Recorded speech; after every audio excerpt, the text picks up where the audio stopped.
Sabi nila, likas na masayahin ang mga Pinoy. Kahit ano pang unos ang pagdaanan, hindi mawawala ang ngiti. Pero ano nga ba ang nagpapasaya sa mga Pinoy? Yan ang tinanong namin sa mga kapuso online. Lumitaw sa sagot ng marami, pera. Yung iba nga, binanggit ang iba't ibang tawag dito sa lapi, kwarta o datong, pati euro at dollars. Drop some money, ika nga sa kanta. We listen and we don't judge dahil sabi nga ng isang netizen, marami kang magagawa basta may pera. At sabi ng isa pa, gamit ang pera ay masisiguro ang future ng kanyang anak. Para rin sa marami bukod sa pera, pamilya ang nagpapasaya sa kanila. Para naman sa iba, makasama ang mga mahal sa buhay, peace of mind, good health, at pananampalataya. Bukod dyan, nagpapasaya sa isang netizen ang ginagampan ng trabaho bilang head teacher. Pero pang ilan nga ba ang Pilipinas sa pagiging masaya kung ikukumpara sa ibang bansa?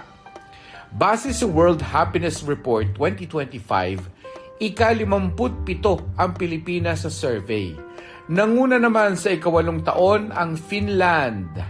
Ginagamit sa report na ito ang level ng kita, kalusugan, kalayaang magpasya sa buhay, kagandahang loob, kawalan ng korupsyon, at social support o suporta sa isa't isa para matukoy ang national happiness ng isang bansa. Isa sa mga basihan ng survey kung saan tinanong ang mga residente ng iba't ibang bansa, mula 1 hanggang 10, anong grade ang ibibigay mo sa kalidad ng iyong buhay? 7.74 ang average score ng mga taga-Finland sa nakalipas na 3 taon. They have lots of resources, GDP, and especially they share it very equally. So they exhibit healthy lifestyles, healthy behaviors, resulting in healthy life expectancy, and a healthcare system which is mostly universal and free. And then, importantly, social support.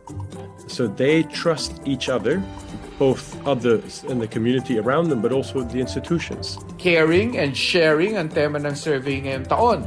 Tiningnan din ito ang epekto ng pakikipagkapwa sa kasiyahan ng isang tao.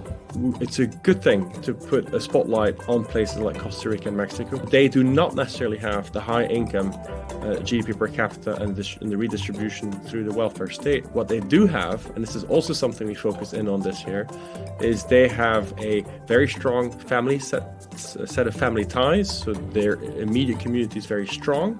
Para sa GMA Integrated News, ako si Mark Salazar, ang inyong saksi. Mga kapuso, maging una sa saksi. Mag-subscribe sa GMA Integrated News sa YouTube para sa iba't ibang balita.